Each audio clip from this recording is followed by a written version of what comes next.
आज हम लोग देखेंगे 10 क्लास इकोनॉमिक्स लेसन 1 का ऑब्जेक्टिव क्वेश्चन। पहला क्वेश्चन है, निम्न में से किसे पिछड़ा राज्य कहा जाता है?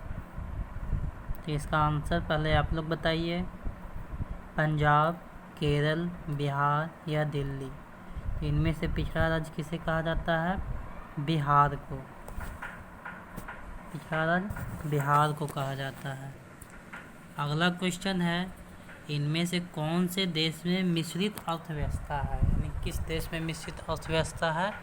तो इसमें अमेरिका, रूस, भारत या इनमें से कोई नहीं। तो मिश्रित अर्थव्यवस्था कहाँ है? तो ये भारत में है।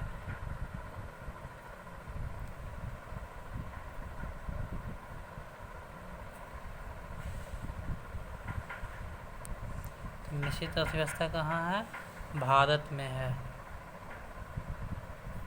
अगला क्वेश्चन है, निम्न में से किसको प्राथमिक क्षेत्र भी कहा जाता है? सेवा क्षेत्र, कृषि क्षेत्र, औद्योगिक क्षेत्र या इनमें से कोई नहीं।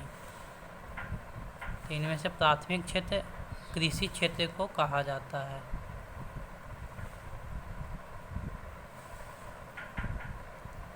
अगला क्वेश्चन है, भारत में योजना आयोग का गठन कब किया गया था?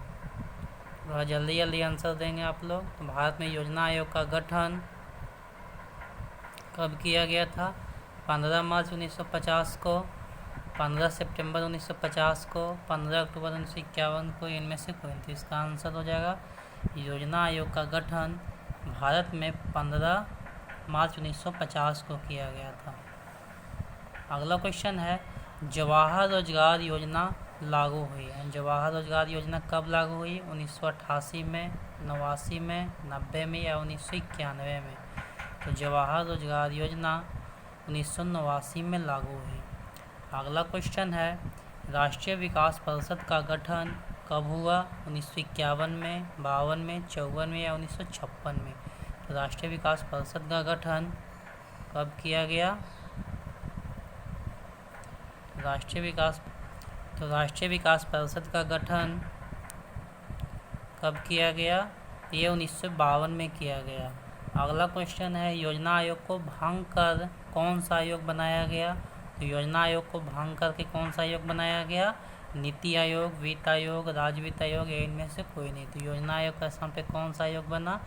ये नीति आयोग बनाया गया था। अगला क्वेश्चन है, नोबेल पुरस्कार से सम्मानित बांग्लादेशी अर्थशास्त्री कौन है? नोबेल पुरस्कार से सम्मानित बांग्लादेशी अर्थशास्त्री कौन है? ये क्या हो जाएगा आंसर? प्रोफेसर मोहम्मद यूनिस। यानी बांग्लादेशी अर्थशास्त्री है नोबेल पुरस्कार से सम्मानित प्रोफेसर मोहम्मद यूनुस। अगला, किसने कहा बिहार के विकास के बिना भारत का विकास संभव नहीं है? Doctor Rajendra Prasad, doctor APJ Abdul Kalam, Narendra Modi या इनमें से कोई नहीं। तो इसका आंसर दीजिए। किसने कहा बिहार के विकास के बिना भारत का विकास संभव नहीं है? ये कहा था डॉक्टर APJ अब्दुल कलाम ने कहा था। अगला क्वेश्चन है, जिस देश की राष्ट्रीय आय अधिक होती है वह देश कहलाता है। जिस देश का राष्ट्रीय आय अधिक होगा वह देश क्या कहलाएगा? अविकसित, विकसित, अर्धविकसित या इनमें से कोई नहीं। तो ये कहलाएगा क्या? विकसित कहलाएगा। अगला क्वेश्चन है, भारत में नीति आयोग की स्थापना कब हुई? तो भारत में नीति आयोग की स्थापना कब हुई? भारत में नीति आयोग की स्थापना कब की गई? ये हो गया 2015 में। अगला क्वेश्चन है, इनमें से कौन योजना आयोग के पदेन अध्यक्ष होते हैं? प्रधानमंत्री, योजना मंत्री, राष्ट्रपति या इनमें से कोई नहीं। तो योजना आयोग का अध्यक्ष कौन होता था? वो प्रधानमंत्री होते थे। योजना का अध्यक्ष कौन होता था? प्रधानमंत्री होता था। अगला क्वेश्चन है, किस क्षेत्र को तृतीय क्षेत्र कहा जाता है? तो सेवा क्षेत्र को तृतीय क्षेत्र कहा जाता है। किस क्षेत्र को द्वितीय क्षेत्र कहा जाता है? तो उद्योग को द्वितीय क्षेत्र कहा जाता है या औद्योगिक क्षेत्र को द्वितीय क्षेत्र कहा जाता है। भारत की आर्थिक व्यवस्था कैसी है? समाजवादी, पूंजीवादी या मिश्रित? तो भारत की आर्थिक व्यवस्था है मिश्रित। अगला क्वेश्चन है, निम्नांकित में से कौन नवीकरणीय प्राकृतिक संसाधन है? नवीकरणीय यानी जिसे फिर से प्राप्त किया जा सकता है, तो ये क्या हो जाएगा? भूमिगत जल। अगला क्वेश्चन है, देश में सब्जी के उत्पादन में बिहार का स्थान कौन सा है? तो सब्जी के उत्पादन में बिहार का स्थान दूसरा है। भारत के पड़ोसी देशों में किस देश की प्रति व्यक्ति आय सबसे अधिक है? तो किसका हो जाएगा? श्रीलंका का। किस राज्य को एक पिछड़ा राज्य कहा जाता है? पंजाब, हरियाणा, गुजरात या बिहार? तो इसमें बिहार को पिछड़ा राज्य कहा जाता है। अगला क्वेश्चन है, बिहार के जमशेदपुर में लोहा इस्पात के कारखाने की स्थापना हुई थी। कब हुई थी? जमशेदपुर में लोहा इस्पात कारखाना की स्थापना 1901 में, 1905 में, 1907 में या 1912 में? ये कब हुआ था? ये 1907 में हुआ था। अर्थव्यवस्था के मुख्य प्रकार हैं, तो अर्थव्यवस्था के मुख्य कितने प्रकार हैं? तो अर्थव्यवस्था के 3 प्रकार हैं, प्राथमिक क्षेत्र, द्वितीयक क्षेत्र और तृतीयक क्षेत्र। अगला क्वेश्चन है, निम्नांकित में कौन सा देश विकसित अर्थव्यवस्था का उदाहरण है? अमेरिका, श्रीलंका, भारत या इंडोनेशिया? तो यहाँ पे अमेरिका क्या हो जाएगा? विकसित अर्थव्यवस्था का उदाहरण है। इनमें से कौन से देश में समाजवादी अर्थव्यवस्था है? समाजवादी किसमें? जापान, रूस, भारत या अमेरिका में? तो रूस में क्या है? समाजवादी अर्थव्यवस्था है। ऊर्जा के मुख्य स्रोत क्या हैं? ऊर्जा किससे प्राप्त होगा? कोयला, पेट्रोलियम, विद्युत या इनमें से सभी? तो इसका आंसर हो जाएगा इनमें से सभी। विश्व पर्यावरण एवं विकास आयोग की स्थापना कब हुई? विश्व पर्यावरण एवं विकास आयोग की स्थापना कब हुई? 1980, 83, 85 या 90 में? तो ये हुआ 1983 में। बिहार में जीवन यापन का मुख्य साधन क्या है? तो बिहार में जीवन यापन का मुख्य साधन है कृषि। अगला क्वेश्चन है, इनमें से कौन आर्थिक क्रिया नहीं है? कृषि, बेरोजगारी, बीमा या परिवहन? तो बेरोजगारी आर्थिक क्रिया नहीं है। अगला है, निम्नांकित में कौन सा देश एक मिश्रित अर्थव्यवस्था है? चीन, अमेरिका, भारत या इनमें से कोई नहीं? तो भारत में मिश्रित अर्थव्यवस्था है। भारत की प्रथम पंचवर्षीय योजना का कार्यकाल क्या था? इसका आंसर दीजिए। इसका आंसर क्या हो जाएगा? 51 से 56। पंचवर्षीय योजना का कार्यकाल 51 से 56। सम्यक विकास की प्रक्रिया संबंधित है उच्च वर्ग से, निम्न वर्ग से, सभी वर्ग से या इनमें से कोई नहीं? सम्यक वर्ग की प्रक्रिया संबंधित है सभी वर्ग से।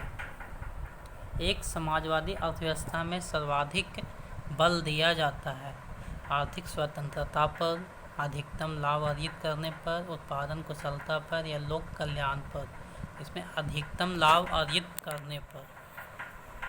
कौन मिश्रित अर्थव्यवस्था की विशेषता है? निजी क्षेत्र, सार्वजनिक क्षेत्र, दोनों या इनमें से कोई नहीं?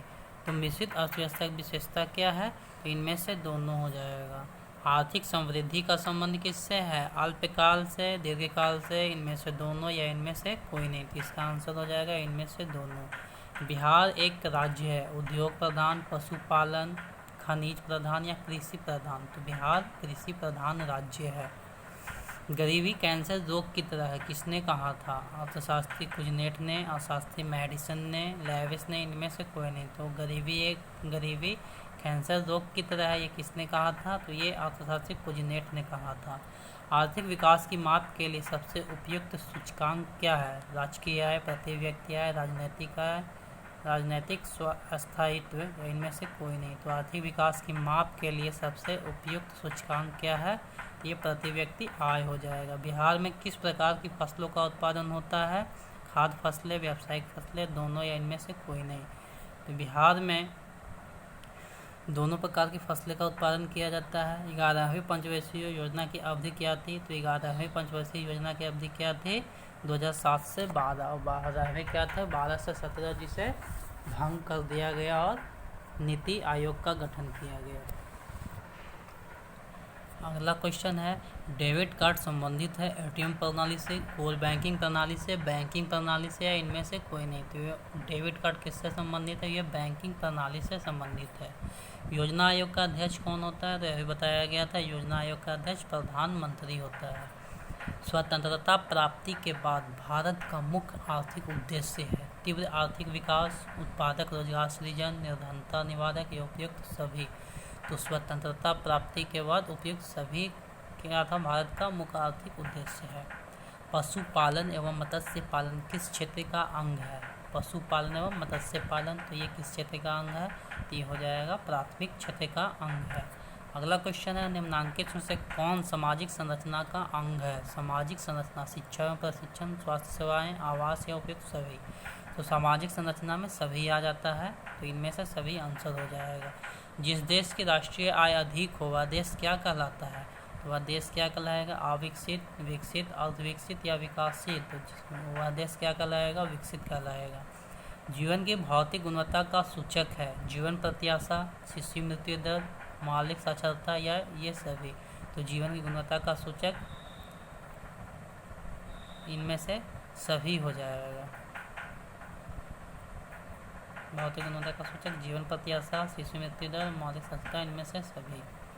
अगला क्वेश्चन है, आर्थिक विकास का गैर आर्थिक कारक कौन है? आर्थिक विकास का गैर आर्थिक कारक प्राकृतिक संसाधन, सामाजिक संस्थाएं, तकनीकी विकास, मानवीय संसाधन। तो इसका आंसर हो जाएगा सामाजिक संस्थाएं। आर्थिक संरचना का मुख्य अंग है। आर्थिक संरचना का मुख्य अंग क्या है? शिक्षा, स्वास्थ्य सेवाएं, यातायात एवं संचार, इनमें से कोई नहीं। तो आर्थिक संरचना का मुख्य अंग यातायात एवं संचार हो जाएगा। सेवा क्षेत्र। बिहार के आर्थिक पिछड़ेपन का प्रमुख कारण क्या है? जनसंख्या में तीव्र वृद्धि, कृषि पर अत्यधिक जनभार, बाढ़ एवं सूखा का प्रयोग, उपयुक्त सभी। तो उपयुक्त सभी। आर्थिक क्रियाओं का उद्देश्य होता है जीविकोपार्जन, मनोरंजन, या भी दोनों या इनमें से कोई नहीं। तो आर्थिक क्रियाओं का उद्देश्य क्या होता है? जीविकोपार्जन होता है। एक अर्थव्यवस्था का सृजन होता है। तो अर्थव्यवस्था का सृजन किस रूप में होता है? प्राकृतिक संसाधनों से, भौतिक संसाधनों से, मानवीय संसाधनों से, इन सभी संसाधनों से। तो एक अर्थव्यवस्था का सृजन इन सभी संसाधनों से होता है। तो बस आज के लिए इतना ही, बाकी आगे देखें।